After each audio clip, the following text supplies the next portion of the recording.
ഇന്ന് തന്നെ ഡൗൺലോഡ് ചെയ്യൂ. കാണൂ നിങ്ങളുടെ ഫേവറേറ്റ് ഷോസ്. ഞങ്ങൾ യാത്രയിൽ ഒന്ന് രണ്ടിടത്ത് ചായ കുടിക്കാൻ നിർത്തിയെന്നല്ലാതെ മറ്റൊരു ഭാഗത്തും വണ്ടി നിർത്തിയോ സ്റ്റേ ചെയ്യോ ചെയ്തിട്ടില്ല. ആ കയറിയ കടകളിലൊക്കെ നമുക്കിപ്പോ ചായ കുടിക്കാൻ കയറാം.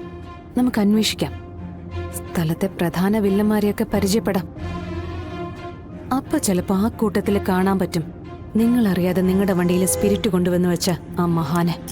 ചെയ്യിച്ച് ചന്ദ്രബോസ് ആണെങ്കിൽ അവൻ സ്പിരിറ്റ് കൊടുത്തു വിട്ട ഗുണ്ടകൾക്കും അവനേക്കാൾ മിടുക്കാണ്. അല്ലെങ്കിൽ ചന്ദ്രബോസ് ആ പണിക്ക് നിൽക്കില്ലല്ലോ.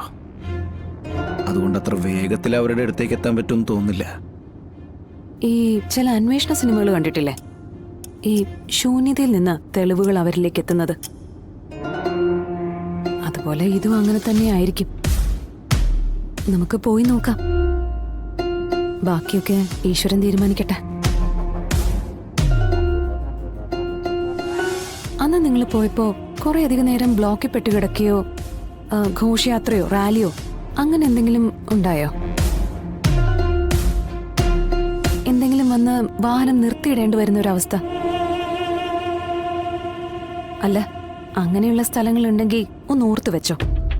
പണി വന്നിരിക്കുന്നത് ആ വഴിക്ക് തന്നെയായിരിക്കും. കാണാത്ത നമുക്കറിയാത്ത ഒരാൾ, രൂപമോ സംസാര രീതിയോ ഒന്നും അറിയില്ല. അയാൾ ഒരു കുറ്റം ചെയ്തു എന്ന് മാത്രമേ അറിയൂ. അയാൾ എവിടെയുണ്ടെന്ന് പോലും നമുക്കറിയില്ല. പക്ഷെ നമുക്ക് അയാളെ വേണം. അയാളെയും കൊണ്ടേ നമ്മൾ ഇനി മടങ്ങും. കമല, നമ്മൾ ഈ വഴിയിലൊന്നും നിർത്തിയില്ലല്ലോ. ഇല്ല ശനെ, ഈ ഒരു തീരുമാനം അബദ്ധായി പോവോ? വിഷ്ണുട്ടാ, ലക്ഷ്യത്തിലെത്താൻ എടുക്കുന്ന ശ്രമങ്ങൾ പലതാകാം. അതിൽ തന്നെ 99% പരാജയവും ആവാം. അവശേഷിക്കുന്ന ആ 1% വിജയമെങ്കിൽ ആ 1% എത്താൻ വെറുതെ നമുക്കൊന്ന് ശ്രമിച്ചൂടെ? നമുക്കേതായാലും ഇതിൽ നഷ്ടമൊന്നുമില്ലല്ലോ. നമ്മൾ എടുക്കുന്ന ഈ എഫേർട്ട് അത് വെറുതെ ആവില്ലെന്ന് തന്നെ എന്റെ മനസ്സ് പറയുന്നു.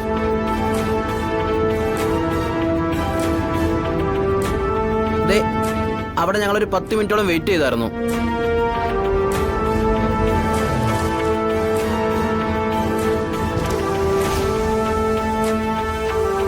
പക്ഷേ ഇവിടെ വെച്ച് അപചാരിതമായിട്ടൊന്നും സംഭവിച്ചില്ല. ആരും കടയിൽ ഉണ്ടായിരുന്നുമില്ല.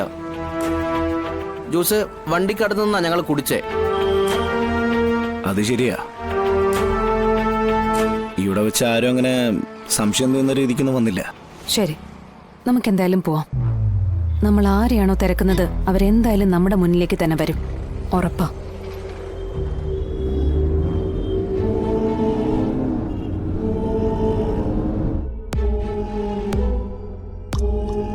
ശാലിനെ വിളിക്കും.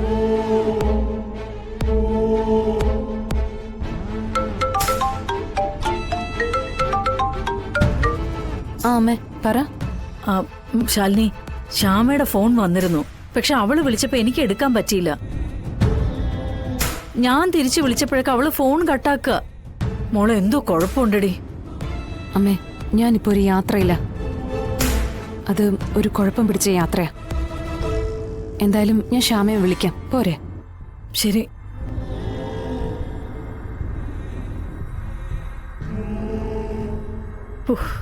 എന്റെ ദേവി, കുഴപ്പങ്ങളൊന്നും വരുത്തല്ലേ.